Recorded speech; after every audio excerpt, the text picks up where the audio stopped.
সমস্ত কিছুর হিসাব ঠিক করার দরকার আছে না নাই? যখন আমরা ঘুমাতে যাই সেই সময় আমরা বলি আল্লাহুম্মা বিসমিকা আমুতু ওয়া আহইয়া, আল্লাহ তোমার নামে মরলাম, তোমার নামে আবার জিন্দা হব। মরে যাওয়া মানে কি? ওই ঘুমটা আমার জীবনের শেষ ঘুম হতে পারে, আর না উঠতে পারি। এই জন্য বালিশের নিচে হিসাবগুলো রাখা দরকার। যেন বালিশ মরে যাওয়ার সঙ্গে সঙ্গে বালিশটা খুলেই যেন সব দেখতে পারে, এই যে আমার আমলনামা সব ঠিকঠাক করে দিও। এই জন্য আমরা এই দুনিয়াতে এসেছি, ক্ষণিক মেহমান হয়ে এসেছি। আমরা সঠিক মজবুত ঈমান নিয়ে আমরা বিদায় হতে চাই। জাহান্নাম যাওয়া যাবে না। জাহান্নাম যাওয়ার জন্য 9টা অপকর্মের একটা চিত্র আজকে চিত্রায়িত করছি। নাম্বার 1, আল্লাহ রাব্বুল আলামিন 1 নম্বর বলছেন, ওই ব্যক্তিকে আমি আল্লাহ জাহান্নামের গর্তের মধ্যে ঢুকাবো যে বান্দা দুনিয়ার জীবনে নামাজকে নষ্ট করেছে। এই সিদ্ধান্ত আমাকে না নিলে পরে আমি জান্নাত পাবো না। আল্লাহ রাব্বুল আলামিন বলেন, কুল ইন্না সলাতি ওয়া নুসুকি ওয়া মাহইয়ায়া ওয়া মামাতি লিল্লাহি রাব্বিল আলামিন। আমার সালাত, আমার কোরবানি, আমার জীবন, আমার মরণ সব হবে কার জন্য বলুন? আল্লাহর জন্য হতে হবে। আমার ভাইরা, সেই জন্য সব কিছু আল্লাহর সন্তুষ্টির জন্যই হতে হবে। নামাজটা আমার আপনার ছেড়ে দেওয়া যাবে না। নামাজ মূলত শুক্রবার না 5 ওয়াক্ত বলেন? 7 দিনে 1 দিন না 5 দিনে? দিনে 5 বার। দিনে কয়বার বলেন? 5 বার। 6 বার হলে আরো ভালো, 6 বার হলে আরো ভালো। 6 বার। আরেকটা ওয়াক্তের কথা বললাম, সেই ওয়াক্তটা হলো একটা লম্বা সময়ের মাঝে একটা সময় যে বান্দার জীবনটা সাজানো গোছানো শেষার পরে অন্য কোনো কাজ করবে না, ঘুমিয়ে পড়বে। এই শীতের রাতে, রাতটা অনেক বড় লম্বা, আল্লাহ পাক বানিয়ে দিয়েছেন যেন তোর ঘুম শেষ হয়ে এক্সেস সময়টা সেজদায় পড়ে আমার কাছে কান্নাকাটি করতে পারিস। জোরে কোন সুবহানাল্লাহ। কোন সময়? তাহাজ্জুদ। আল্লাহ রাব্বুল আলামিন দুনিয়ার আকাশে চলে আসেন শেষ রাতে। ঠিক যে সময় আল্লাহ পাক দুনিয়ার আকাশে আসেন, শয়তান সেই সময় সব বান্দাগুলোর কানের কাছে আসে, শিওরে এসে বলে, ওয়াজ করে, আলাইকা লাইলুন তাবিল, আলাইকা লাইলুন তাবিল, তোর রাত অনেক লম্বা, ঘুমা। তোমার রাত বহু লম্বা, ঘুমাও ঘুমাও। মাথার চুলে হাত দেয়, ঘুমাও। বারবার বলতে থাকে। শেষ পর্যন্ত শয়তান 3টা গিট মেরে চলে যায়। এই 3টা গিট যদি কেউ ছুটাতে চাও, রাসূল বললেন 3টা কাজ করবা। 1 নম্বর কাজ হলো, শয়তানের 3টা গিট ছুটাতে হলে প্রথমেই ঘুম থেকে গা ঝাড়া দিয়া আলহামদুলিল্লাহিল্লাযী আহইয়ানা বা'দা মা আমাতানা ওয়া ইলাইহিন নুশুর, এই দোয়া পড়ে যে বান্দা বসবে বিছানায়, একটা গিট ছুটে গেল। সুবহানাল্লাহ বলেন। আর থাকলো কয়টা? 2টা। সহিহ হাদিস, কিন্তু সিয়াসিত্তার হাদিস। 2 নম্বর গিট যদি কেউ ছুটাতে চায়, বিছানা থেকে আস্তে করে উঠে চলে যাবে ওযুখানায়, ওযু বানাবে। ওযুর মধ্য দিয়ে আরেকটা গিট ছুটে গেল। বান্দা যখন হেঁটে হেঁটে যখন মসজিদের দিকে রওনা দেবে, নামাজে যখন দাঁড়ায়, নামাজে দাঁড়ানোর সঙ্গে সঙ্গে শয়তান লেজ গুটায় সেখান থেকে চলে যায়। 3টা গিট ছুটে গেল। 24 ঘন্টার মধ্যে শয়তান সেই বান্দার কাছে ওয়াসওয়াসা দেওয়ার সাহস পায় না। জোরে বলে সুবহানাল্লাহ। সবাইকে এই 3টা গিট ছুটাতে রাজি আছি? কোন সময় বলেন? কোন সময়? ওই শেষ সপ্তাহে। নামাজকে নষ্ট করা যাবে না। আমার নবীজির জীবনে 1 ওয়াক্ত নামাজ কাজা হয়েছিল এমন কোনো রেকর্ড নাই। নামাজটাকে আমরা রেগুলার করব, নামাজটা আমরা পড়ব। আমার নবীজির সর্বশেষ নসিহা ছিল, সর্বশেষ কথোপকথন আমার রাসূল আম্মা জান আয়েশার সঙ্গে করেছেন, অন্য কিছু নয়, আমার উম্মতকে জানাইয়া দিবা তারা যেন 5 ওয়াক্ত নামাজ না ছেড়ে দেয়। জোরে বলি সুবহানাল্লাহ। নামাজ যার নাই তার জন্য রাসূল কি করবেন বলেন? যার জীবনে নামাজই নেই, রাসূল তার জন্য কি করবেন বলেন? আমার ভাইরা, নামাজকে আমরা কখনো নষ্ট করব না। আল্লাহ রাব্বুল আলামিন বলেন, ও বান্দা তুমি কি জানো আমার আরশ আজিমের ছায়ায় তোমাকে জায়গা দিয়ে দেব। রাজুলুন কলবুহু মুআল্লাকুম বিল মাসাজিদ, রাজুলুন ইযা দাআতহু ইমরাতান যাতা হাসাবিন ওয়া জামালিন ইন্না খাফুল্লাহ। জোরে বলি আল্লাহু আকবার। ইমামুন আদিলুন শাবুন নাশা ফি ইবাদাতিল্লাহ। নেই বিচারপতিকে আমি আরশ আজিমের ছায়ায় জায়গা দেব। ওই যুবককে জায়গা দেব যে যুবকটা তার যৌবনকালটা আল্লাহর ইবাদতে কাটায়া দিয়েছে। নাম্বার 3 হলো, ওই সমস্ত বান্দাকে আমি আল্লাহর শাসিমের ছায়ায় জায়গা দেব যে বান্দার দিলটা সর্বক্ষণ লটকানো থাকে মসজিদের সাথে। আজান হবে কখন, মসজিদে যাব কখন, আজান হবে কখন, মসজিদে যাব কখন। এই পেরেশানি যার মধ্যে থাকে, আল্লাহ নিজে বলছেন আমি তাকে আরশ আজিমের ছায়ার মেহমান বানায়া নেব। ওই জান্নাতে যেতে হলে বলতে হবে, আমার বউ শোনো, একসঙ্গে দুনিয়াতে একই ছাদের নিচে থাকলাম, দাম্পত্যময় জীবন আমরা আদান প্রদান করলাম, যৌবনটাকে আমরা আদান প্রদান করলাম, এক ঘরে কাটায় দিলাম, একসাথে একটা জীবন পাড়ি দিলাম। আমি চাই আমার স্ত্রী তোমার সঙ্গে আমরা দুজন মিলে একসঙ্গে জান্নাতে যেতে চাই। নামাজটা পড়ো, সুন্দর করে বুঝাই দিবেন, দর্সে হাদিস নিয়ে বসবেন, কোরআনের ক্লাস নিয়ে বসবেন। একদিন সূরা হুজুরাত নিয়ে কথা বলবেন, আরেকদিন সূরা আহজাব নিয়ে কথা বলবেন, আরেকদিন সূরা নূর নিয়ে কথা বলবেন। সুন্দর করে একটা করে সূরা পড়বেন, একটা করে তাফসীর পড়বেন। বাড়িতে বাড়িতে একটা হাদিসকে সামনে নিয়ে আসবেন, চোখের পানি ফেলে ফেলে কাঁদবেন, দেখবেন আপনার ঘরটা জান্নাতের টুকরা হয়ে গেছে। সুন্দর করে বুঝাবেন। কে বলেছে শুনবে না কথা? সন্তানও শুনবে, সব শুনবে। মেয়েগুলোকে ডাক দিয়ে কাছে বসায় বলবেন, এই আমার কলেজার টুকরা মেয়েরা শোনো, তোমরা কি জানো মা, একসঙ্গে একই সাথে থাকলাম, একসঙ্গে আমরা জান্নাতে গিয়ে আমরা শপিং করবো। জোরে কোন সুবহানাল্লাহ। জান্নাতে শপিং আছে কিন্তু, জান্নাতেও শপিং হবে, জান্নাতেও বাজার হবে। সেখানে বাজারে বসবে সব, সেখানে গিয়ে মিট হবে, দুনিয়ার বন্ধুদের অনেকের সঙ্গে দেখা হয়ে যাবে। এই জন্য সেই জান্নাতের বাজার কি সবাই করতে রাজি আছেন নাকি? একা একা করবেন না, পরিবার সহ করবেন? এই জন্য পরিবার সহ জাহান্নাম থেকে বাঁচার জন্য আল্লাহ রাব্বুল আলামিন যে তাকিদ দিচ্ছেন, ইয়া আইয়ুহাল্লাযীনা আমানু কু আনফুসাকুম ওয়া আহলিকুম নারা। নিজে বাঁচো, তোমার পরিবারকে জাহান্নাম থেকে বাঁচাও। জাহান্নাম থেকে বাঁচানোর জন্য চেষ্টা করো, তোমার পরিবারকে, তোমার নিজকে জাহান্নাম থেকে বাঁচাও। সবচেয়ে বড় চ্যালেঞ্জ হলো যে কোনো মূল্যে হোক জাহান্নাম থেকে বেঁচে আমরা যেতে চাই কোথায়? জান্নাতে। কিন্তু রাস্তা যদি ভুল হয়ে যায় তাহলে তো জান্নাত পাবো না। রাস্তার লাইনটা ঠিক করতে হবে। সেই রাস্তার লাইনটা হলো কি? প্রত্যেক নামাজে, প্রত্যেক ওয়াক্তে, প্রত্যেক রাকাতে আমরা এই দোয়াটাই করি। সবাই সেই লাইনের জন্য আল্লাহর কাছে চাই। সবাই বলুন, ইহদিনাস সিরাতাল মুস্তাকিম। সিরাতুল মুস্তাকিম তুমি আল্লাহ আমারে দিয়ে দাও, সরল সঠিক পথ আমারে দিয়ে দাও। যে পথে তোমার চিরশান্তি, যে পথে জান্নাত, সেই পথ আমাকে দেখিয়ে দাও। এই দোয়াটা আমরা করি প্রত্যেক রাকাতে। কার কাছে? আল্লাহর কাছে আমরা করি। সেই লাইন আমাকে আপনাকে থাকতে হবে। জাহান্নামে কোনো মূল্যই হোক, জাহান্নাম থেকে বাঁচার জন্য আমাকে আপনাকে চেষ্টা করতে হবে। আল্লাহ রাব্বুল আলামিন বলছেন, তুমি নামাজ নষ্ট করবে, আমি তোমাকে জাহান্নামের গর্তের মধ্যে ফেলে দেব। আর হলো ওয়াত্তাবাউশ শাহাওয়াতি ফাসাউফা ইয়ালকাউনা গাইয়া। তুমি তোমার মন যা চায় তাই করবে তা না, মন যা চায় তা করব না, আল্লাহ যা চান তা করব। বলেন, মন যা চায় তা না, আল্লাহ যা চান তা? আল্লাহ যা চান আমাকে তাই করতে। আমার কি মনের দাস? আমরা কি মনের দাস হব? বলেন, কার দাস হব আমরা? আল্লাহর দাস। মন যা চাই তা করা যাবে না।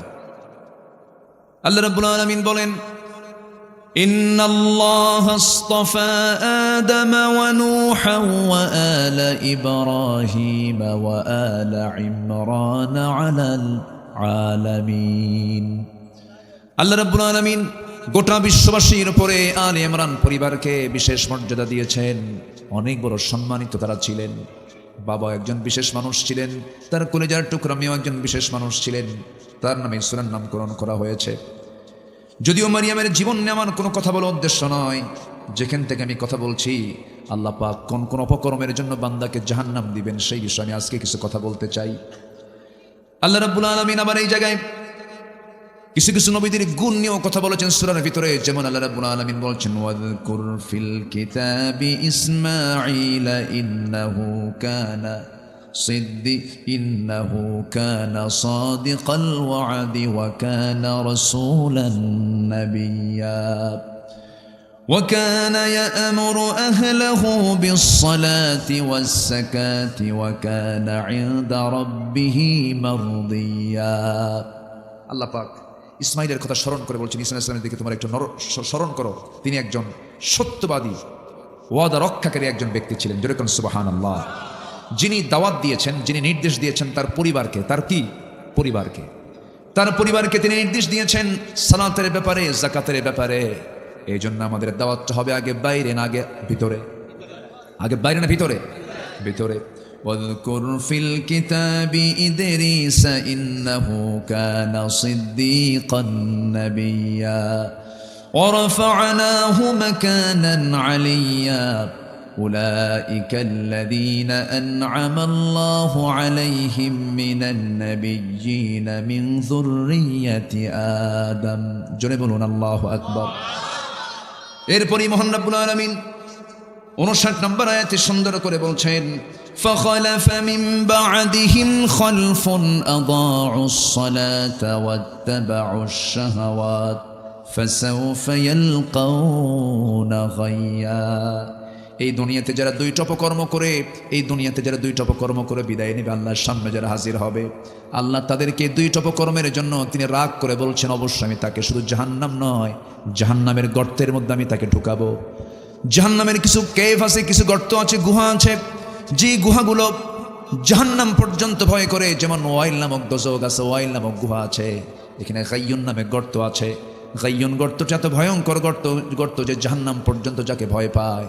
জাহান্নাম কিন্তু ছোট কোনো জায়গা নয়, জাহান্নামটা এত বড়। এই সূর্য পৃথিবী থেকে 13 লক্ষ গুণ বড় এই সূর্যের মতো বিশাল একটা সৃষ্টিকে যদি জাহান্নামের মুখে ছেড়ে দেওয়া হয়, বাচ্চার মুখে চকলেট দিলে যেমন নিমিষেই শেষ হয়ে যায়, হেরে যায়, জাহান্নামের মধ্যে একটা সূর্য তার মুখে ছেড়ে দিলে অবলীলায় সূর্য হেরে যাবে। এত ভয়ঙ্কর জাহান্নাম। সেই জাহান্নাম পর্যন্ত এই গর্তগুলোকে ভয় পায়। এই গর্তের মধ্যে দুটো অপকর্ম যারা করবে তারা ঢুকবে, এবং তাফসীরে কুরতুবীর মধ্যে আসছে আরো 7 অপকর্মের সঙ্গে যারা জড়িত তাদেরকেও এই গর্তের মধ্যে ঢুকানো হবে। এই মোট 9টা অপকর্মের এটা চিত্র আজকে আমি চিত্রায়িত করতে চাচ্ছি। আমাকে সময় দেবেন তো? জোরে বলি ইনশাআল্লাহ।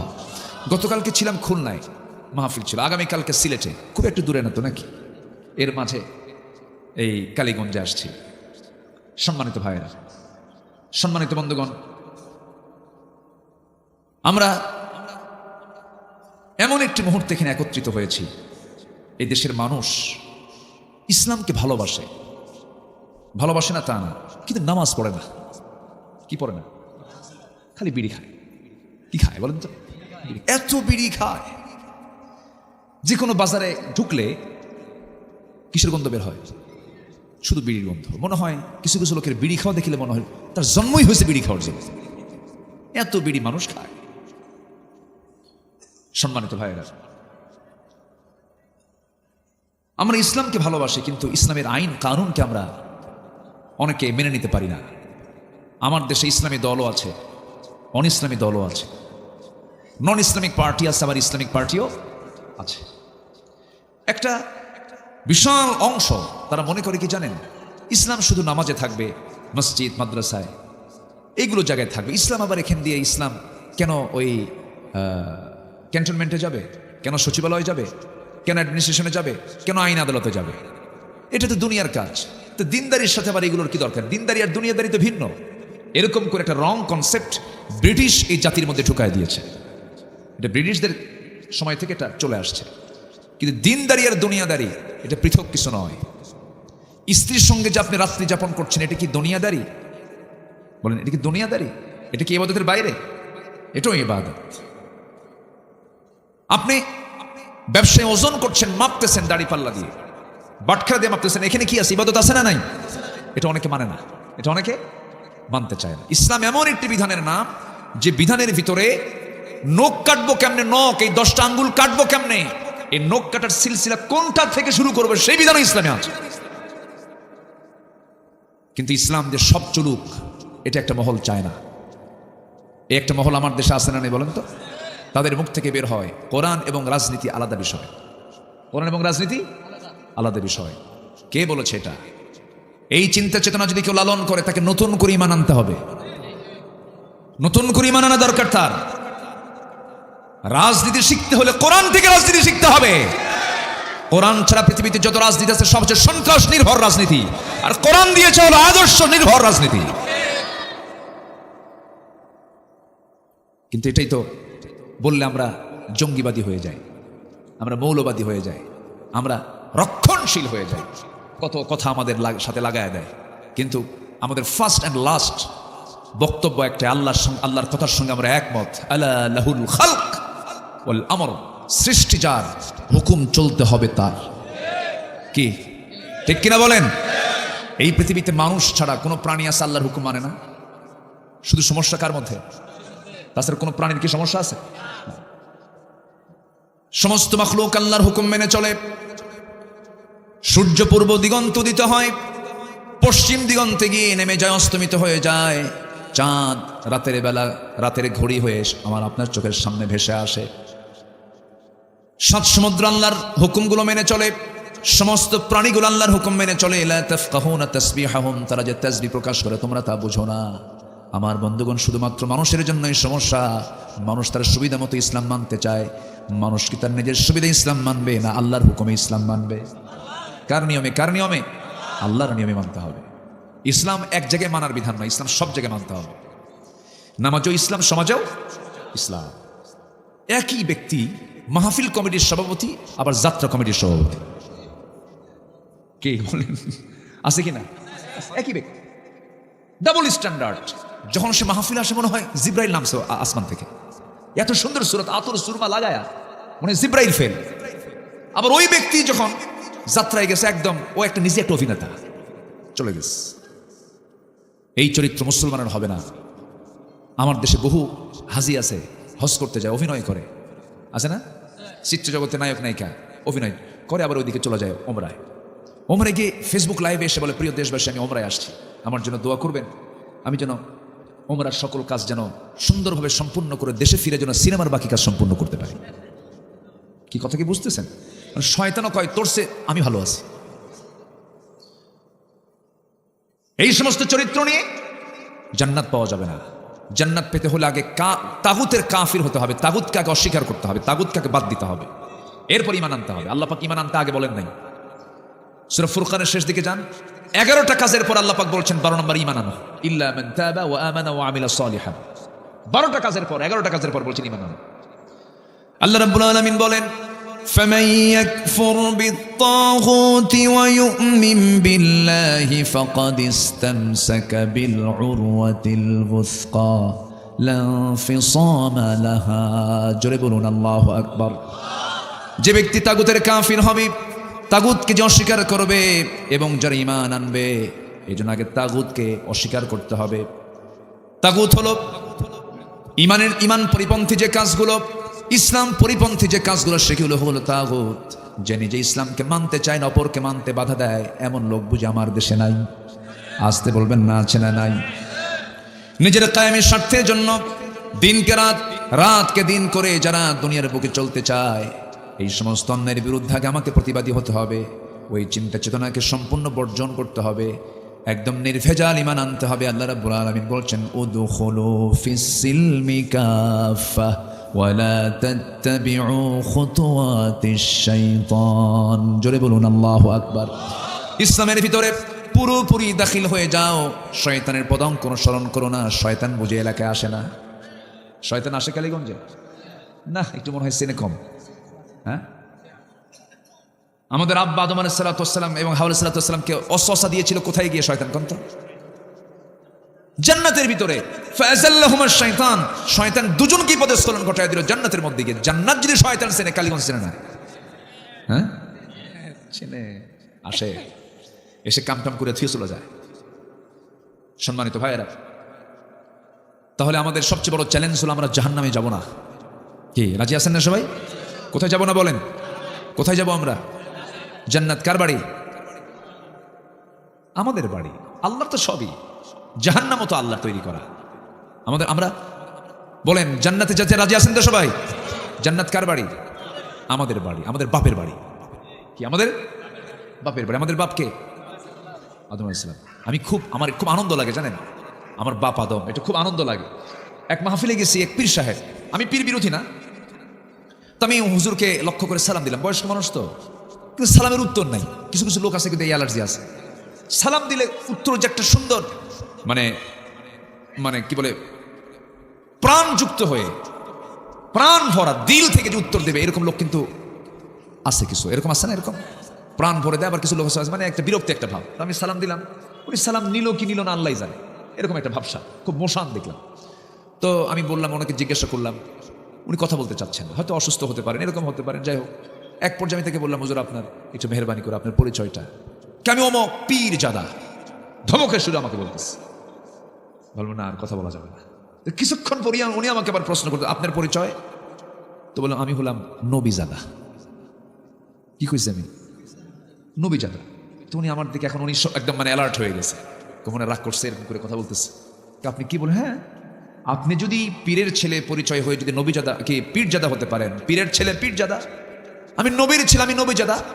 আমার বাপ আদম, উনি আমার বাপ, আমি তার ছেলে, উনি নবী, আমি নবীজাদা। ডিগ্রি কার বেশি হলো? কোন বলেন? বলেন ডিগ্রি কি বেশি হলো না আমাদের? বলেন তো লাভ কি? লাভ তো নাই। নবীর সন্তান হয়ে তো লাভ হবে না। যদি নবীর সন্তান হয়ে লাভ হতো, নূহ আলাইহিস সালাতু ওয়াস সালামের ছেলে কেনান জান্নাত পেয়ে যেত। নবীর বাপ হয়ে যদি লাভ হতো, আজার ইব্রাহিম আলাইহিস সালামের বাবা হয়ে সে জান্নাত পেয়ে যেত। নবীর স্ত্রী হয়ে যদি জান্নাত পাওয়া যেত, নূহ আলাইহিস সালামের স্ত্রী ছিল একজন কাফেরা, সে জান্নাত পেয়ে যেত। নবীর চাচা হয়ে যদি জান্নাত পাওয়া যেত, আবু লাহাব জান্নাত পেয়ে যেত। বংশের পরিচয় দিয়ে যদি জান্নাত পাওয়া যেত, আমার নবীর বংশ কুরাইশ, আবু লাহাব আবু তালেবের বংশ কোরাইশ লাভ কি? কোনো লাভ আছে? এগুলো আল্লাহর কাছে যাবে না। আল্লাহর কাছে এগুলোর চুল পরিমাণ কোনো মূল্য নাই। আল্লাহর কাছে মূল্যটা কি? ইন্না খালাকনাকুম মিন যাকারিন ওয়া উনসা ওয়া জাআলনাকুম শুউবান ওয়া ক্বাবাইলা লিতাআরাফু ইন্না আকরামাকুম ইনদাল্লাহি আতকাকুম। জোরে বলুন আল্লাহু আকবার।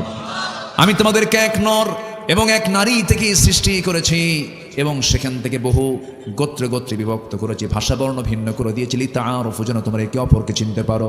তবে তোমাদের মধ্যে সেই বান্দা আমার কাছে সবচাইতে সম্মানিত, যে বান্দা আমার আল্লাহকে, আমি আল্লাহ আমাকে বেশি ভয় করে। জোরে বলি সুবহানাল্লাহ। আল্লাহর কাছে শুধু দাম হলো মুত্তাকির। কার দাম? মুত্তাকি, যে আল্লাহকে ভয় করে তার দাম, নচেত কারো দাম তার কাছে নেই। কোনো মন্ত্রী, এমপি, সচিব এগুলো কিচ্ছু না, নো ভ্যালু। দেখেন না, দূর মেরে হুশ পেল না, ভাঙ্গা হেলিকপ্টারে মারছে, পালায় দৌড়াচ্ছে, ভাঙ্গা হেলিকপ্টারে, তাই না? এটা ভালো বিমানটাও পাইল না। 45 মিনিটস টাইম দিয়েছে যুবকরা, আমার দেশের যুবকরা। আমি ভাবছিলাম শেষ হয়ে গেছে মনে হয়, কিন্তু না, জাতে মাতাল তালে ঠিক আছে। এদেরকে যদি একটু নার্সিং করা যায়, যদি ইসলামকে যদি এদের একটু হজম করে দেওয়া যায়, আগামী নেতৃত্ব যুবকদের হাতে চলে যাবে। সব দেখাই তো দেখলাম, আর দেখতে চাই না অন্য কিছু। আমরা দেখতে চাই আগামীর দেশ, আমরা দেখতে চাই কোরআনের দেশ। সবাই রাজি আছেন তো ইনশাআল্লাহ? আল্লাহ কবুল করুন, জোরে বলি আমিন, আরো জোরে আমিন। কোরআন দিয়ে কি সব চলতে পারে না? এই বিশ্বাস সবার আছে তো? এই বিশ্বাস যদি না থাকে তার কি ইমান আছে না গেছে? ইমান চলে গেছে। কোরআন দিয়ে সব চলতে পারে। কোরআন কি তথ্য দেয় না? কোরআন সব তথ্য দিয়ে দেয়। কোরআন তথ্য দেয় না এমন কিছু নাই, সব তথ্য কোরআন দিতে পারে। জোরে বলি সুবহানাল্লাহ। কোরআন এমন তথ্য দেয় যে তথ্য পৃথিবীর কোথাও পাবেন না। আল্লাহু আকবার। কিয়ামত পর্যন্ত বিজ্ঞান, কিয়ামত পর্যন্ত বিজ্ঞান কোরআনের কাছে ভিক্ষুকের মতো চেয়ে থাকবে, কিয়ামত পর্যন্ত। এটা এমন একটা জ্ঞান, এটা এমন একটা কিতাব, সমস্ত জ্ঞানের মূল মার্কাজ হচ্ছে এই কিতাব। আল্লাহ পাক রোগ দিয়েছেন, রোগের ঔষধও দিয়েছেন। রোগের মালিককে, তার ওষুধ নাই তার কাছে? এই পৃথিবীতে কত রোগ আল্লাহ পাক দিয়েছেন মানুষের, তার ওষুধ দিয়েছেন তো, কিন্তু ওষুধ তো মানুষ নষ্ট করে ফেলে। যেরকম একটা ওষুধ আল্লাহ পাক দিয়েছেন, একটা প্রাণীর নামে সূরার নামকরণ করেছেন, সূরাতুন নাহাল। নাহাল মানে হলো মৌমাছি। নাহাল মানে কি? মৌমাছি। সে কি বানায়? কি বানায়? বাসা বানায় না, চাক বানায়, মৌচাক। ঢাকার মৌচাক না, কিন্তু এটা মৌমাছির মৌচাক, ঠিক আছে না? মৌমাছির মৌচাক। কি সুন্দর করে বাসা বানায়। এই ওহিটা কে দিয়েছেন? আসতে বলেন, এই ওহিটা কে দিয়েছেন? আল্লাহ। আল্লাহ রাব্বুল আলামিন বলেন, মহান রাব্বুল আলামিন সুন্দর করে বলছেন, ওয়া আওহা রাব্বুকা ইলান নাহলি আন ইত্তাখিযি মিনাল জিবালি বুয়ুতান ওয়া মিনাশ শাজারি ওয়া মিম্মা ইয়ারিশুন। জোরে বলুন আল্লাহু আকবার। আল্লাহ রাব্বুল আলামিন মৌমাছিকে ওহী দিলেন, পাহাড়ের পাদদেশে বাসা বানাও, এরপরে গাছের ডালে বাসা বানাও, মৌচাক সুন্দর করে বাসা বানায় ফেলো, এবং সেখানে তুমি সুন্দর করে মধুগুলো সংগ্রহ করো, মধুগুলো জমা করো, কারণ আমি আল্লাহ রাব্বুল আলামিন সমস্ত রোগের ঔষধ আমি এর মধ্যে রেখে দিয়েছি। কেমন করে তিনি ঔষধটা রেখে দিয়েছেন? কি দামি ঔষধ আল্লাহ রাব্বুল আলামিন এর মধ্যে দিয়ে দিয়েছেন। একটু গবেষণায় আজ সব বের হয়েছে, আরো কিয়ামত পর্যন্ত এই গবেষণা চলতেই থাকবে। 1973 সালে একজন বড় বিজ্ঞানী, অস্ট্রিয়ান একজন বিজ্ঞানী কার্ল ভন ফ্রিজ, সে একটা গবেষণা করে শুধু মৌচাকের, মৌমাছি নিয়ে গবেষণা করে সে নোবেল পুরস্কার পায়। 3টা তথ্য তিনি দিয়েছেন, কিন্তু 3টা তথ্য সব কোরআন আল্লাহ রাব্বুল আলামিন 1500 বছর আগেই দিয়েছেন। জোরে বলি সুবহানাল্লাহ। এর মধ্যে একটা তথ্য হলো, তিনি বলছেন কর্মী মৌমাছিগুলো, মৌচাক যেগুলো কন্ট্রোল করে, এগুলো হচ্ছে মহিলা মৌমাছি, female worker bee, female worker bee. কর্মী মৌমাছিগুলো, মৌচাক যারা চালায়, রানী মৌমাছির কাজ এটা। আল্লাহ রাব্বুল আলামিন 1500 বছর আগেই বললেন, আনিত্তাখিযি মিনাল জিবালি বুয়ুতা। আলিম উলামা যারা আছেন এখানে, মুয়ান্নাসের সিগা আসছে এখানে, রানী মৌমাছির কথা আল্লাহ রাব্বুল আলামিন বলেছেন, সুন্দর করে তুমি বাসা বানাও। এই ইঙ্গিতটা দিয়েছেন পুরুষ মৌমাছিকে না রানী মৌমাছিকে? রানী মৌমাছিকে।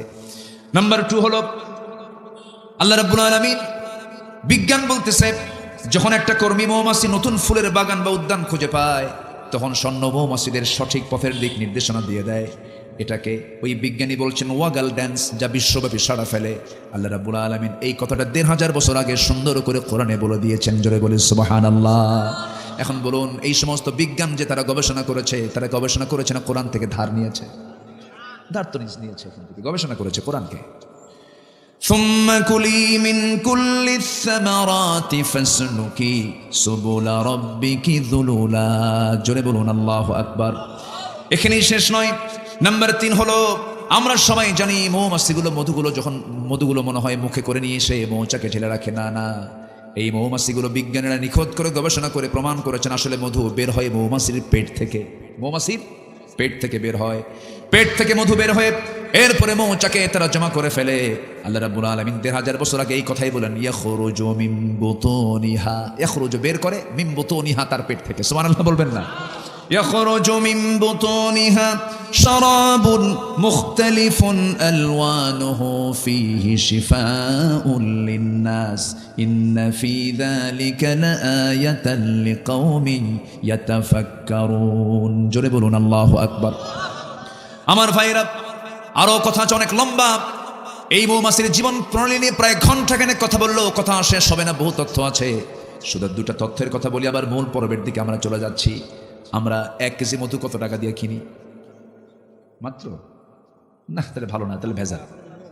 আসলটা আরো বেশি হওয়ার কথা, আসলটা একটু বেশি হওয়ার কথা। 1 কেজি মধু ধরেন 3000 টাকাও যদি হয়, 2000 টাকাও যদি হয়, তাও তো সমস্যা হওয়ার কথা নয়। কারণ দেখেন, 1 পাউন্ড মধু বানাতে 550 মৌমাছিকে প্রায় 20 লাখ ফুলে ভ্রমণ করতে হয়। চিন্তা করছেন আপনি?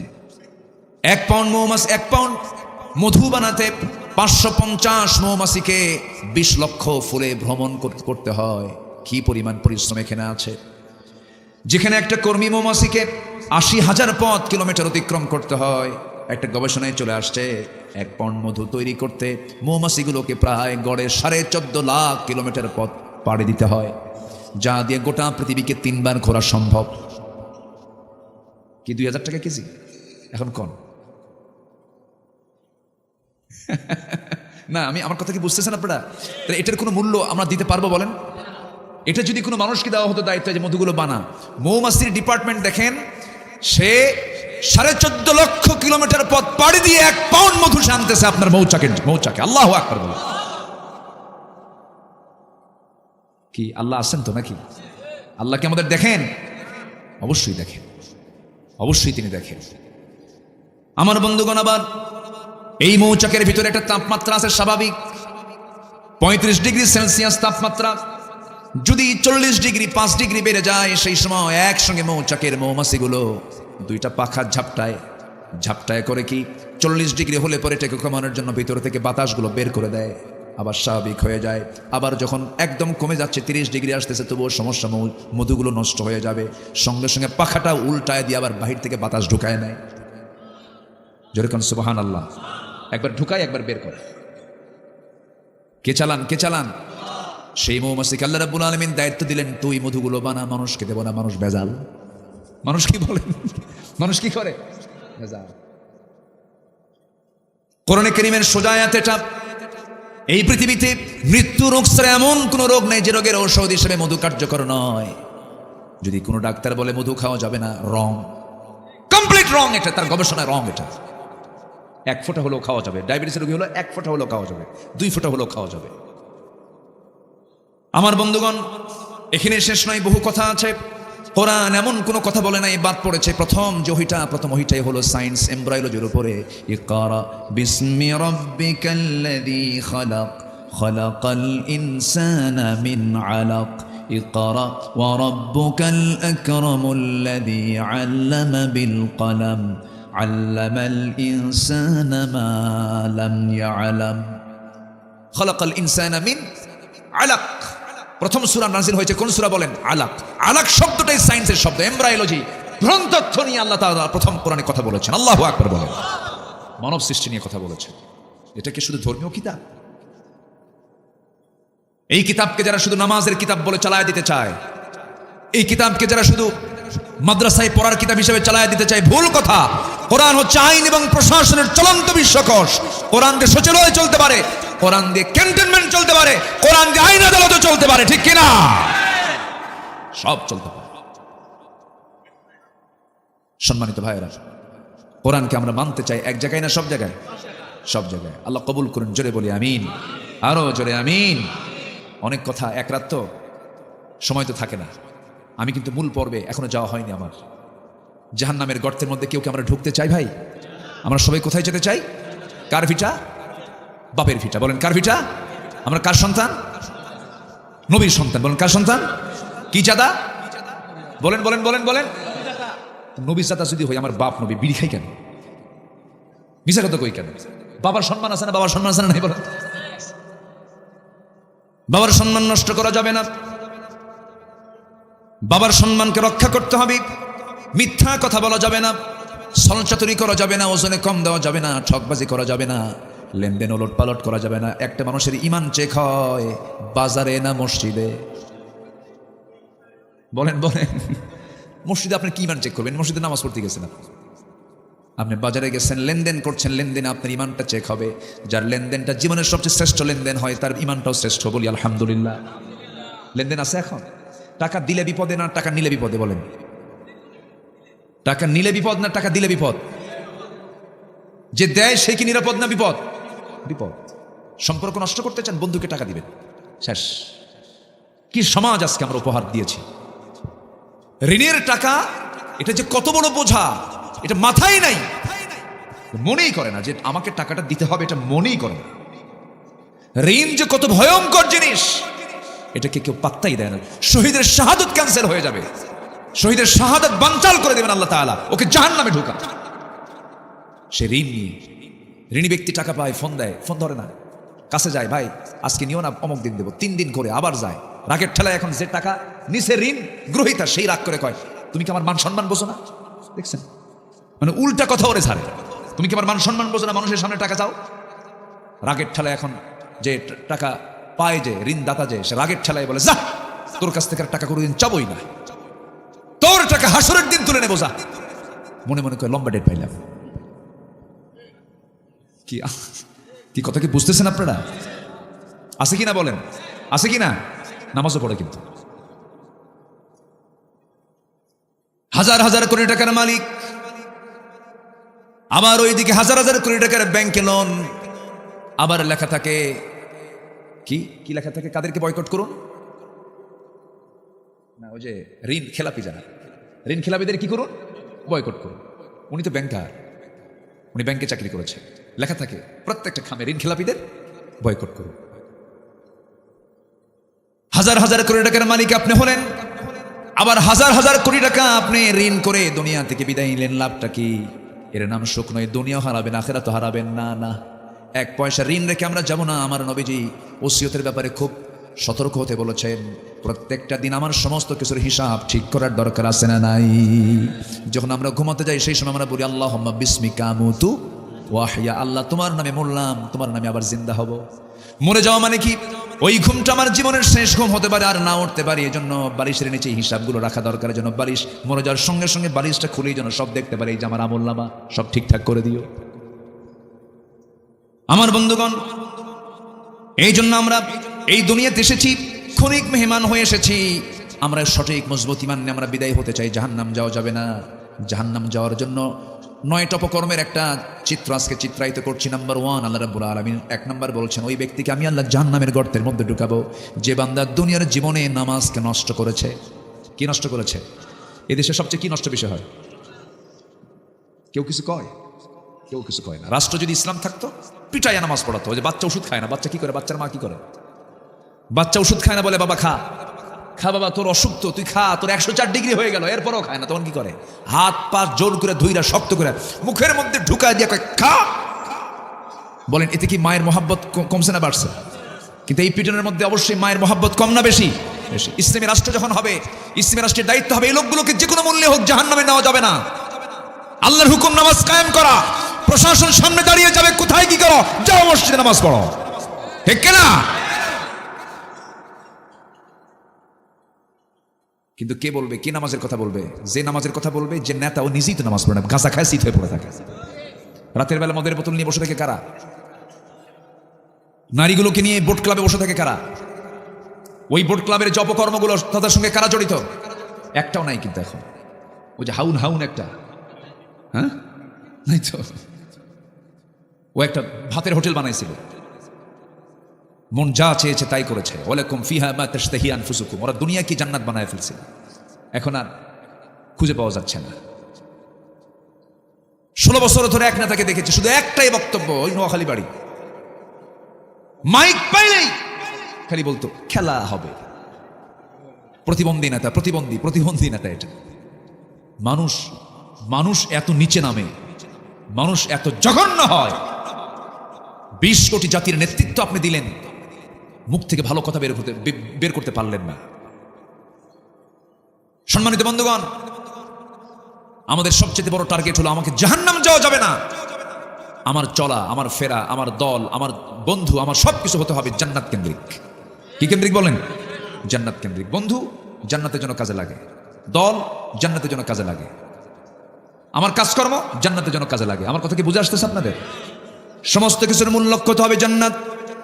কারণ আমি এই সিদ্ধান্ত আমাকে না নিলে পরে আমি জান্নাত পাবো না। আল্লাহ রাব্বুল আলামিন বলেন, কুল ইন্না সলাতি ওয়া নুসুকি ওয়া মাহইয়ায়া ওয়া মামাতি লিল্লাহি রাব্বিল আলামিন। আমার সালাত, আমার কোরবানি, আমার জীবন, আমার মরণ সব হবে কার জন্য বলুন? আল্লাহর জন্য হতে হবে। আমার ভাইরা, সেই জন্য সব কিছু আল্লাহর সন্তুষ্টির জন্যই হতে হবে। নামাজটা আমার আপনার ছেড়ে দেওয়া যাবে না। নামাজ মূলত শুক্রবার না 5 ওয়াক্ত বলেন? 7 দিনে একদিন না 5 দিনে? দিনে 5 বার। দিনে কয়বার বলেন? 5 বার। 6 বার হলে আরো ভালো, 6 বার হলে আরো ভালো, 6 বার। আরেকটা ওয়াক্তের কথা বললাম, সেই ওয়াক্তটা হলো একটা লম্বা সময়ের মাঝে একটা সময়, যে বান্দার জীবনটা সাজানো গোছানো শেষার পরে অন্য কোনো কাজ করবে না, ঘুমিয়ে পড়বে। এই শীতের রাতটা অনেক বড় লম্বা, আল্লাহ পাক বানিয়ে দিয়েছেন যেন তোর ঘুম শেষ হয়ে এক্সেস সময়টা সেজদায় পড়ে আমার কাছে কান্নাকাটি করতে পারিস। জোরে কোন সুবহানাল্লাহ। কোন সময়? তাহাজ্জুদ। আল্লাহ রাব্বুল আলামিন দুনিয়ার আকাশে চলে আসেন কোন সময়? দুপুরে, বিকেলে, সন্ধ্যায়, সকালে? কোন সময়? শেষ রাত। আর ওই সময় আকাম কুকাম কম হয় না বেশি হয়? বলেন বলেন। আকাম কুকামগুলো 10 বদমাইশরা করে কোন সময় বেশি বলেন? ওই শেষ রাতের দিকে। কেন করে জানেন? শয়তান ওই সময় ওয়াজ করতে আসে। হাদিসে আসছে শয়তান কি করে? শেষ রাতে ঠিক যে সময় আল্লাহ পাক দুনিয়ার আকাশে আসেন, শয়তান সেই সময় সব বান্দাগুলোর কানের কাছে আসে, শিওরে এসে বলে, ওয়াজ করে, আলাইকা লাইলুন তাবিল, আলাইকা লাইলুন তাবিল, তোর রাত অনেক লম্বা, ঘুমা। তোমার রাত বহু লম্বা, ঘুমাও ঘুমাও। মাথার চুলে হাত দেয়, ঘুমাও, বারবার বলতে থাকে। শেষ পর্যন্ত শয়তান 3টা গিট মেরে চলে যায়। এই 3টা গিট যদি কেউ ছুটাতে চাও, রাসূল বললেন 3টা কাজ করবা। 1 নম্বর কাজ হলো, শয়তানের 3টা গিট ছুটাতে হলে প্রথমেই ঘুম থেকে গা ছাড়া দিয়ে আলহামদুলিল্লাহিল্লাযী আহইয়ানা বা'দা মা আমাতানা ওয়া ইলাইহিন নুশুর, এই দোয়া পড়ে যে বান্দা বসবে বিছানায়, একটা গিট ছুটে গেল। সুবহানাল্লাহ বলেন। আর থাকলো কয়টা? 2টা। সহিহ হাদিস, কিন্তু সিয়াসিত্তের হাদিস। 2 নম্বর গিট যদি কেউ ছুটাতে চায়, বিছানা থেকে আজ থেকে উঠে চলে যাবে ওযুখানায়, ওযু বানাবে। ওযুর মধ্য দিয়ে আরেকটা গিট ছুটে গেল। বান্দা যখন হেঁটে হেঁটে যখন মসজিদের দিকে রওনা দেবে, নামাজে যখন দাঁড়ায়, নামাজে দাঁড়ানোর সঙ্গে সঙ্গে শয়তান লেজ গুটায় সেখান থেকে চলে যায়। 3টা গিট ছুটে গেল। 24 ঘন্টার মধ্যে শয়তান সেই বান্দার কাছে ওয়াসওয়াসা দেওয়ার সাহস পায় না। জোরে বলে সুবহানাল্লাহ। সবাইকে এই 3টা গিট ছুটাতে রাজি আছি? কোন সময় বলেন? কোন সময়? ওই শেষ রাত। নামাজকে নষ্ট করা যাবে না। আমার নবীজির জীবনে 1 ওয়াক্ত নামাজ কাজা হয়েছিল এমন কোন রেকর্ড নাই। নামাজটাকে আমরা রেগুলার করব, নামাজটা আমরা পড়ব। আমার নবীজির সর্বশেষ নসিহত ছিল, সর্বশেষ কথোপকথন আমার রাসূল আম্মা জান আয়েশার সঙ্গে করেছেন, অন্য কিছু নয়, আমার উম্মতকে জানাইয়া দিবা তারা যেন 5 ওয়াক্ত নামাজ না ছেড়ে দেয়। জোরে বলি সুবহানাল্লাহ। নামাজ যার নাই তার জন্য রাসূল কি করবেন বলেন? যার জীবনে নামাজই নেই, রাসূল তার জন্য কি করবেন বলেন? আমার ভাইয়েরা, নামাজকে আমরা কখনো নষ্ট করব না। আল্লাহ রাব্বুল আলামিন বলেন, ও বান্দা তুমি কি জানো আমার আরশ আজিমের ছায়ায় তোমাকে জায়গা দিয়ে দেব।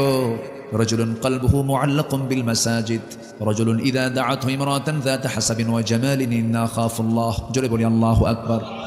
ইমামুন আদিলুন শাবুন নাশা ফি ইবাদাতিল্লাহ। নেই বিচারপতিকে আমি আরশ আজিমের ছায়ায় জায়গা দেব। ওই যুবককে জায়গা দেব যে যুবকটা তার যৌবনকালটা আল্লাহর ইবাদতে কাটায়া দিয়েছে। নাম্বার 3 হলো, ওই সমস্ত বান্দাকে আমি আল্লাহর শাসিমের ছায়ায় জায়গা দেব যে বান্দার দিলটা সর্বক্ষণ লটকানো থাকে মসজিদের সাথে। আজান হবে কখন, মসজিদে যাব কখন, আজান হবে কখন, মসজিদে যাব কখন, এই পেরেশানি যার মধ্যে থাকে, আল্লাহ নিজে বলছেন আমি তাকে আরশ আজিমের ছায়ার মেহমান বানায়া নেব। কত বড় দামি অফার! আরশ আজিম কয় তলায় আছে? আরশ আজিম কি 3 মাইল দূরে? হ্যাঁ, কয় আকাশ উপরে বলেন? 7 আকাশের উপরে। কয় আকাশ? আমরা কয় আকাশ দেখি? কি আকাশ? আকাশ দেখতে কেমন? নীল না, আসলে আকাশ দেখতে নীল না।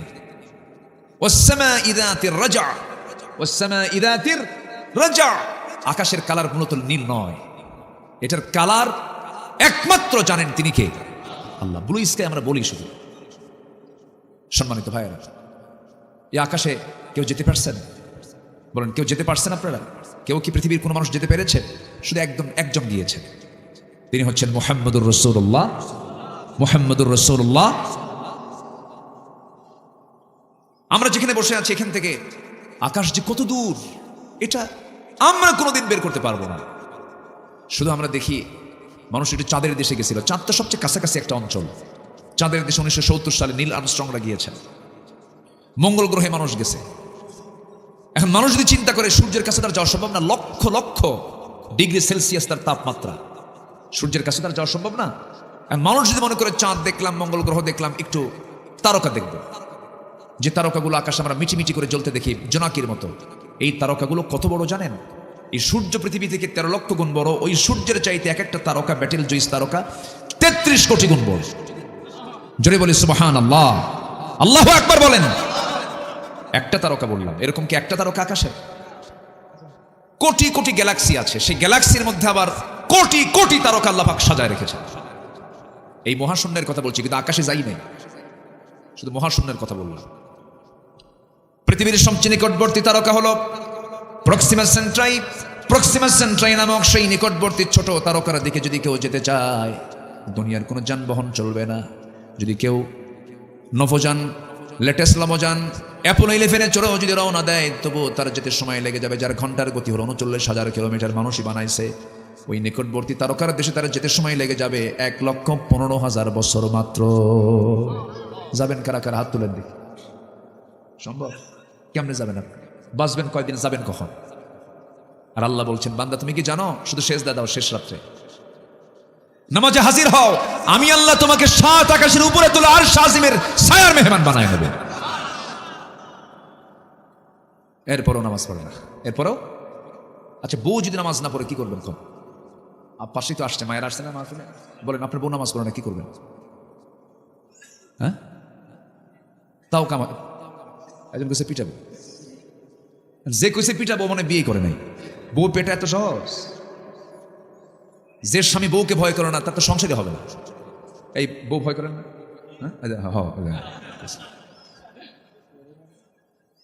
বউকে না ভয় করলে তো সংসারই হবে না আপনার। এ তো বিশাল বড় দারোগা, তো উপায় নাই। আপনি রাস্তায় হাঁটতেছেন, বউকে নিয়ে হয়তো কোনো একটা ইজি বাইকে চড়ে, অটোতে চড়ে আপনি যাচ্ছেন, হঠাৎ করে অটোতে সামনে এক বেহায়া মহিলা বসে গেছে। হয় না? এরকম হয় না?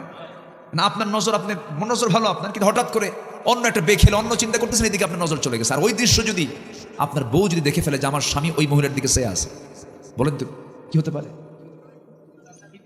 সারাদিন কিছু হবে না, বাইরে ঘোরাফেরা শেষ, কিচ্ছু হবে না। শুধু সন্ধ্যার পরে গিয়ে বসবেন, বসার পরে যদি একটা ডাক দেন, ঝর্ণা, সুইটি, এক কাপ চা নো তো। তোমার সুইটি, তোমার নজর আগে ঠিক করো। নামাজ পড়ে নজর ঠিক নাই, কি কথা কি বুঝতেছেন? এই জন্য বউকে ভয় করেন এমন লোক নাই দুনিয়াতে। সবাই বউকে ভয় করে। বউ আমার ভয় না, এটা সম্মান। এটা কি বলেন তো? সম্মান। মারবেন কেন আপনি? তার যৌবন আপনার কাছে আছে, আপনার যৌবন তার কাছে আছে, আপনি তাকে কেন মারবেন? আপনি কি জানেন, আপনার স্ত্রী যদি বলে আমার স্বামী ভালো, আল্লাহ বলবেন ওই বান্দা ভালো, তো মারলে পরে ভালো করবে? খালি বলে পারবে আমার স্বামী পিটায়, আমার স্বামী কি করে? পিটায়। মারা যাবে না, সুন্দর করে বোঝাতে হবে। ওই জান্নাতে যেতে হলে বলতে হবে, আমার বউ শোনো, একসঙ্গে দুনিয়াতে একই ছাদের নিচে থাকলাম, দাম্পত্যময় জীবন আমরা আদান প্রদান করলাম, যৌবনটাকে আমরা আদান প্রদান করলাম, এক ঘরে কাটায় দিলাম, একসাথে একটা জীবন পাড়ি দিলাম। আমি চাই আমার স্ত্রী তোমার সঙ্গে আমরা দুজন মিলে একসঙ্গে জান্নাতে যেতে চাই। নামাজটা পড়ো, সুন্দর করে বুঝাই দিবেন। দর্সে হাদিস নিয়ে বসবেন, কোরআনের ক্লাস নিয়ে বসবেন। একদিন সূরা হুজরাত নিয়ে কথা বলবেন, আরেকদিন সূরা আহজাব নিয়ে কথা বলবেন, আরেকদিন সূরা নূর নিয়ে কথা বলবেন। সুন্দর করে একটা করে সূরা পড়বেন, একটা করে তাফসীর পড়বেন। বাড়িতে বাড়িতে একটা হাদিসকে সামনে নিয়ে আসবেন, চোখের পানি ফেলে ফেলে কাঁদবেন, দেখবেন আপনার ঘরটা জান্নাতের টুকরা হয়ে গেছে। সুন্দর করে বুঝাবেন। কে বলেছে শুনবে না কথা? সন্তানও শুনবে, সব শুনবে। মেয়েগুলোকে ডাক দিয়ে কাছে বসায় বলবেন, এই আমার কলেজার টুকরা মেয়েরা শোনো, তোমরা কি জানো মা, একসঙ্গে একই সাথে থাকলাম, একসঙ্গে আমরা জান্নাতে গিয়ে আমরা শপিং করবো। জোরে কোন সুবহানাল্লাহ। জান্নাতে শপিং আছে, কিন্তু জান্নাতেও শপিং হবে, জান্নাতেও বাজার হবে। সেখানে বাজারে বসবে সব, সেখানে গিয়ে মিট হবে, দুনিয়ার বন্ধুদের অনেকের সঙ্গে দেখা হয়ে যাবে। এই জন্য সেই জান্নাতের বাজার কি সবাই করতে রাজি আছেন নাকি? একা একা করবেন না, পরিবার সহ করবেন। এই জন্য পরিবার সহ জাহান্নাম থেকে বাঁচার জন্য আল্লাহ রাব্বুল আলামিন নিজেই তাকিদ দিচ্ছেন, ইয়া আইয়ুহাল্লাযীনা আমানু কু আনফুসাকুম ওয়া আহলিকুম নারা। নিজে বাঁচো, তোমার পরিবারকে জাহান্নাম থেকে বাঁচাও। জাহান্নাম থেকে বাঁচানোর জন্য চেষ্টা করো, তোমার পরিবারকে, তোমার নিজকে জাহান্নাম থেকে বাঁচাও। সবচেয়ে বড় চ্যালেঞ্জ হলো, যে কোনো মূল্যে হোক জাহান্নাম থেকে বেঁচে আমরা যেতে চাই কোথায়? জান্নাতে। কিন্তু রাস্তা যদি ভুল হয়ে যায় তাহলে তো জান্নাত পাবো না। রাস্তার লাইনটা ঠিক করতে হবে। সেই রাস্তার লাইনটা হলো কি? প্রত্যেক নামাজে, প্রত্যেক ওয়াক্তে, প্রত্যেক রাকাতে আমরা এই দোয়াটাই করি। সবাই সেই লাইনের জন্য আল্লাহর কাছে চাই। সবাই বলুন, ইহদিনাস সিরাতাল মুস্তাকিম। সিরাতুল মুস্তাকিম তুমি আল্লাহ আমারে দিয়ে দাও, সরল সঠিক পথ আমারে দিয়ে দাও। যে পথে তোমার চিরশান্তি, যে পথে জান্নাত, সেই পথ আমাকে দেখিয়ে দাও। এই দোয়াটা আমরা করি প্রত্যেক রাকাতে। কার কাছে? আল্লাহর কাছে আমরা করি। সেই লাইন আমাকে আপনাকে থাকতে হবে। জাহান্নামে কোনো মূল্যই হোক, জাহান্নাম থেকে বাঁচার জন্য আমাকে আপনাকে চেষ্টা করতে হবে। আল্লাহ রাব্বুল আলামিন বলছেন, তুমি নামাজ নষ্ট করবে, আমি তোমাকে জাহান্নামের গর্তের মধ্যে ফেলে দেব। আর হলো ওয়াত্তাবাউশ শাহাওয়াতি ফাসাউফা ইয়ালকাউনা গাইয়া। তুমি তোমার মন যা চাই তাই করবে, তা না। মন যা চাই তা করব না, আল্লাহ যা চান তা করব। বলেন, মন যা চাই তা না, আল্লাহ যা চান তা? আল্লাহ যা চান আমাকে তাই করতে। আমার কি মনের দাস? আমরা কি মনের দাস হব? বলেন, কার দাস হব আমরা? আল্লাহর দাস। মন যা চাই তা করা যাবে না। মন যা চেয়েছে তাই তারা করেছে এই 16 বছর। কি ঠিক কিনা? আল্লামা সাঈদীর মতো মানুষটাকে কেমনে মানলো ওরা? এটা কি মেনে নেওয়ার মতো? বলেন। এই তাফসীর মাহফিলগুলোতে আসলে মনে হয় তার কথা, বারবার মনে হয়। আজকে চেয়ার আছে, মঞ্চ আছে, আসল লোকটা নাই। আমরা তাকে হারিয়ে ফেলেছি। আমাদের মাঝ থেকে তাকে ষড়যন্ত্র করে হত্যা করে আমাদের মাঝ থেকে মাইনাস করে দেওয়া হয়েছে। সম্মানিত ভাইয়েরা, আমার স্পষ্ট ভাষায় জানান দিতে চাই, আল্লামা সাঈদীর খুনের সাথে যারা জড়িত, অবিলম্বে তাদেরকে গ্রেফতার করে চূড়ান্ত শাস্তি নিশ্চিত করা হোক। সব বিচারের আগে এই কিংবদন্তির হত্যার বিচার আমার বাংলার জমিনে হওয়া দরকার। এটা কম বড় অপূরণীয় ক্ষতি হয়েছে জাতির, অপূরণীয় ক্ষতি। চুল পরিমাণ কোনো মায়া দয়া মনই তো নাই, ওদের হৃদয় আছে। হৃদয় থাকলে তো এরকম করতো না। উনি মারা গেছেন, লাশটার উপরে জুলুম করা হয়েছে। গতকালকে আমি খুলনার মাহফিলে বলেছি, আপনার এই খুলনাকে আল্লামা সাঈদী খুব ভালোবাসতেন। উনি চেয়েছিলেন আমার খুলনাতে আমার কবর হোক। উনি ওসিয়ত করেছেন, তার ওসিয়তটা রক্ষা করা হয়নি। মিন বাদি ওসিয়াতিন, কোরআন শরীফের একটা হুকুম, ওসিয়ত আগে পূরণ করতে হয়, এটাও তাকে করতে দেওয়া হয় নাই। সম্মানিত ভাইয়েরা, রাগ করতেছেন নাকি আপনারা? কথাগুলো কি বলার দরকার আছে? তাহলে মন যা চায় না, আল্লাহ যা চান। নামাজ কয় ওয়াক্ত পড়বো আমরা? নিজে না পরিবারকে? সবাইকে নিয়ে। শুধু একা বাঁচবো আমরা? পরিবারের সহ বাঁচাবো। জোরে বলি ইনশাআল্লাহ। অনেক মা বোন মাহফিল আসছেন। মা বোনদের একটু উদ্দেশ্য করে বলতে চাই, মা, আপনি তো জান্নাতে যে বসে আছেন, আপনি ইজিলি জান্নাতে গিয়ে বসে থাকবেন, কোনো টেনশন নাই। কিন্তু মেয়েদের জান্নাতের সংখ্যা বেশি না জাহান্নামের সংখ্যা বেশি? জাহান্নামে তারা বেশি যাবে। কেন জানেন? মেয়েদের একটাই প্রবলেম, তাদের রূপ লাবণ্য সীমাবদ্ধ রাখতে চায় না, তারা এগুলো দেখাতে খুব পছন্দ করে। এই প্রবলেমটা পৃথিবী জুড়ে কম না বেশি বলেন তো? পৃথিবীর নারীকুল আজকে ঢেকে আছে না উলঙ্গ হয়ে আছে? উলঙ্গ দুনিয়া, এখন উলঙ্গ দুনিয়া। ইউরোপ আমেরিকার সংস্কৃতি হচ্ছে ওরা চামড়া দেখায়, আর মুসলিম সংস্কৃতি হলো চামড়া ঢেকে রাখে। সবার বাড়িতে মা বোন আছে, মেহেরবানি করে তাদেরকে বলবেন, পর্দার বিষয়ে যদি তারা কমপ্লিট রাখতে পারে, তাদের জান্নাত কমপ্লিট। জোরে বলে সুবহানাল্লাহ। পর্দা মাইনাস, জান্নাত মাইনাস। এই জন্য পর্দার বিষয়টা আমার মা বোন বিশেষ করে বিষয়টা আপনি খেয়াল করবেন। সবার আগে 1 নম্বর পর্দা। পর্দা আছে নামাজ হবে, পর্দা আছে রোজা হবে, পর্দা আছে সব ইবাদত কবুল হবে। পর্দা নাই একটাও হবে না। কি ঠিক কিনা বলেন? একটাও হবে না। এটা বাস্তব প্রয়োজন। পর্দা একটা জরুরি জিনিস। আমার মায়েরা, পর্দা যদি আপনি কন্টিনিউ করতে পারেন, চিন্তা করে দেখুন, ফাতিমা রাদিয়াল্লাহু তাআলা আনহার মতো নারী দুনিয়া থেকে বিদায় নেবেন, আমার নবীর ইন্তেকালের মাত্র 6 মাস পরে তিনি দুনিয়া থেকে বিদায় নেন। এত কম বয়সে বিদায় হওয়ার কারণ হলো শিবে আবু তালিবে ফাতিমা রাদিয়াল্লাহু তাআলা আনহা ছোট মানুষ ছিলেন, না খেয়ে খেয়ে পেটের নাড়িভুড়িগুলো শুকে গেছে, কষ্ট করে করে খাবার পান নাই। শিবে আবু তালেবে 3.5 বছর বয়স করেছিলেন তিনি, রাসূল সহ সাহাবে কেরাম সহ খাবার না পায় বাবলা গাছের কাঁটাযুক্ত ছাল কামড়ায় কামড়ায় খেতে নিয়েছেন। সেই কাঁটাগুলো ঠোঁটের মধ্যে ঢুকে ঠোঁট থেকে রক্ত বের হওয়া শুরু হয়ে গেছে। মাঝে মাঝে বৃষ্টি হতো, পাথরের উপরে কিছু দুর্বা ঘাস জন্মাতো, সেই ঘাসগুলো চাবায়া চাবায়া সাহাবে কেরাম ক্ষুধা নিবারণ করেছেন। ওই সমস্ত সময়ে ফাতিমা রাদিয়াল্লাহু আনহা ছোট মানুষ ছিলেন, না খায় থেকে থেকে অসুস্থ হয়ে পড়েছেন, জীবনের প্রদীপ তার নিভে গেছে অল্প বয়সেই। আমার নবীর ইন্তেকালের মাত্র 6 মাস পরে তিনি দুনিয়া থেকে বিদায় নেবেন। স্বামীকে ডাক দিচ্ছেন, স্বামী আমার শোনেন, আমার মনে হয় সময় বেশি নাই। আমার আব্বাজান বিদায় হওয়ার আগে আমাকে বলেছেন, ফাতিমা চিন্তা করো না, আমার মৃত্যুর পরে তোমার মৃত্যু হবে, তোমার সঙ্গে আমার প্রথম দেখা হবে কবরে, আমি মনে হয় মারা যাব। স্বামী গো, যদি কোনো দোষ করে থাকে আমাকে মাফ করে দিয়েন। আপনি কি জানেন মা, আপনার স্বামী যদি বলে আমার বউটা ভালো, আল্লাহ বলবেন ওই বান্দিটা আমার ভালো। আপনি যদি বলেন আমার স্বামীটা ভালো, আল্লাহ বলবেন ওই বান্দাটা ভালো। তাহলে এই সম্পর্ক হওয়া দরকার জান্নাতের সম্পর্ক, ঠিক কিনা বলেন? জান্নাতের সম্পর্ক। আমার ভাইয়েরা, আমার মায়েরা, একটু কান লাগায় শোনেন, পর্দার গুরুত্বটা একটু বুঝে নেন।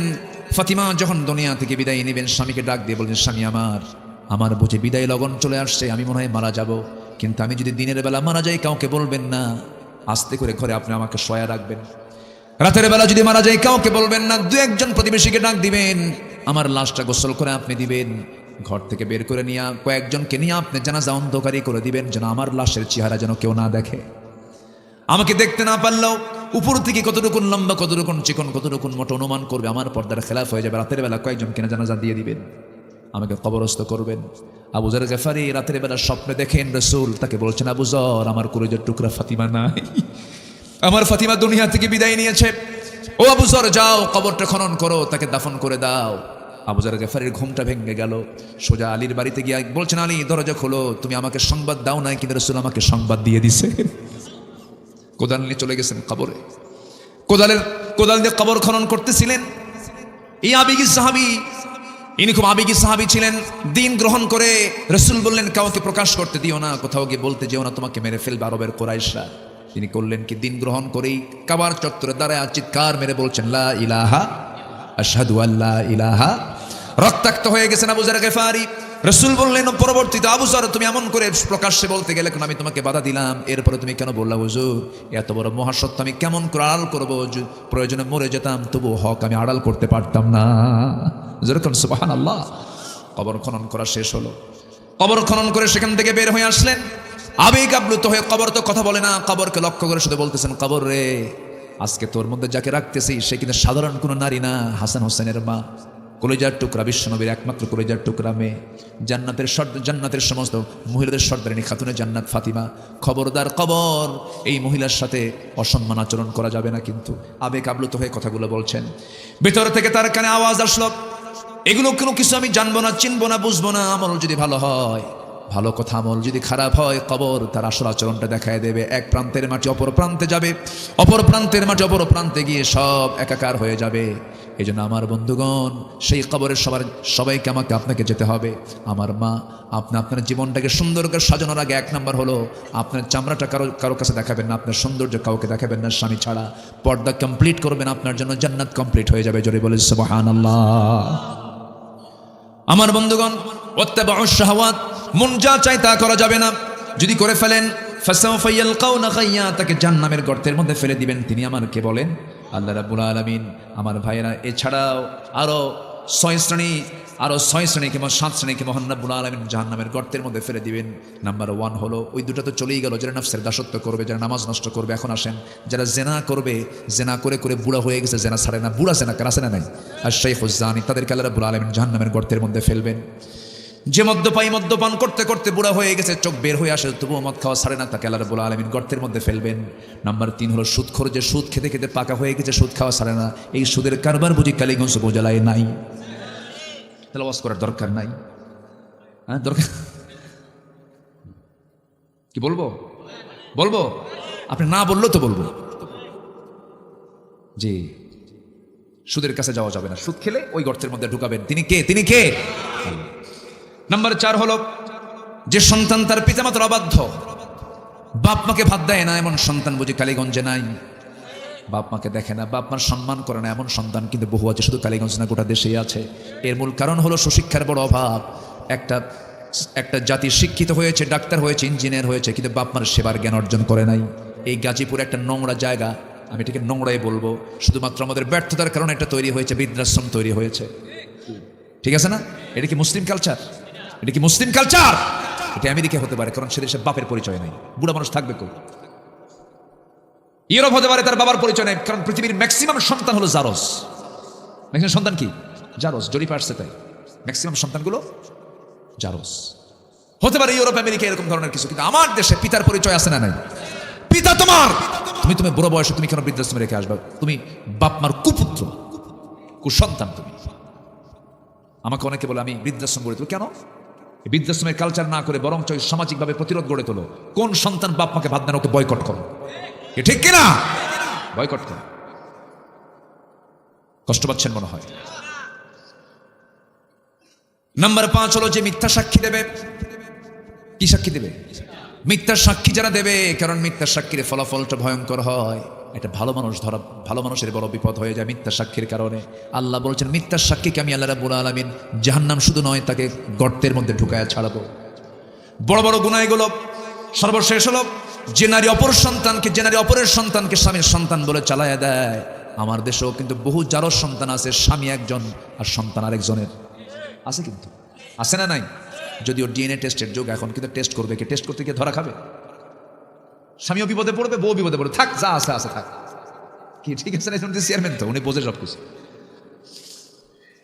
এই সমস্ত কারবার যারা করবে, আল্লাহ রাব্বুল আলামিন তাদেরকে জাহান্নামের গর্তের মধ্যে ফেলে দিবেন। মা, এই বিষয়গুলো খেয়াল করবেন, আমার ভাইরা বিষয়গুলো খেয়াল করবেন। আল্লাহ রাব্বুল আলামিন আমাদের সবাইকে আমল করার তৌফিক দান করুন। জোরে বলি আমিন। ফজর পড়বেন কারা কারা? একটা হাত তুলে দেখেন তো দেখি। জোরে বলি আল্লাহ আমাদেরকে ফজর, জোহর, আসর, মাগরিব, ইশা 5 ওয়াক্ত সালাত আদায় করার তৌফিক তুমি আল্লাহ দিয়ে দাও। জোরে বলি আমিন। আরো জোরে আমিন। আপনার কষ্ট দিয়ে ফেললাম মনে হয়, আমি আর কথা বাড়াবো না। জি, যতটুকু হয়েছে আমরা ফজর পড়বো না ইনশাআল্লাহ। আগামীকালকে আমার মাহফিল হলো দিনের বেলা, সেই সিলেট জকিগঞ্জ নাকি বলে একটা উপজেলা আছে, গোয়াইনঘাট, হ্যাঁ এর পাশে। যে আমরা যতটুকু শুনেছি আমল করলে কিন্তু অনেক লাভ হবে। আমল করবো না ইনশাআল্লাহ। এই মাহফিল বয়স কত? 30 বছর।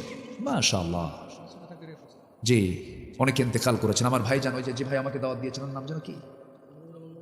মাহবুব ভাই। হ্যাঁ মাহবুব ভাই, তার আব্বা দুনিয়া থেকে বিদায় নিয়েছে। আল্লাহ তুমি তার কবরটাকে জান্নাতের টুকরা বানায় দাও। জোরে বলি আমিন। আপনাদের টিচার ছিলেন, আল্লাহু আকবার। শ্রেষ্ঠ সন্তান হচ্ছে শিক্ষকরা। উনি শিক্ষক ছিলেন। আল্লাহ তুমি তার কবরটাকে জান্নাতের টুকরা বানায় দাও। যে যেখানে আছেন আমরা চাইবো এখন কার কাছে? জি আলহামদুলিল্লাহ, আমরা নামাজের মতো করে বসি, তাশাহুদের সুরতে বসি, আমরা আল্লাহর কাছে চাবো আল্লাহ যেন আমাদের সকলের জিন্দেগীর গুনাহগুলোকে মাফ করে দেন। জি সবাই বলি। জি হ্যাঁ আলহামদুলিল্লাহ। জি সবাই বলি সুবহানাকা আল্লাহুম্মা ওয়া বিহামদিকা আশহাদু আল্লা ইলাহা ইল্লা আনতা আস্তাগফিরুকা ওয়া আতুবু ইলাইকা। চিৎকার মেরে বলি ইয়া আল্লাহ, আমার জীবনের সগীরা কবীরা, ছোট বড় সব গুনাহ তুমি আল্লাহ মাফ করে দাও। জোরে বলুন ইয়া রাব্বাল আলামিন। যে আমরা চাইবো কার কাছে? আল্লাহর কাছে। দোয়া চাই সবার কাছে। সবাইকে আমার জন্য দোয়া করবেন, আমিও দোয়া করি আপনার জন্য। শুধু আমি আপনাকে এতটুকু বলতে চাই, আমি গোটা দেশে যত উপজেলায় মাহফিল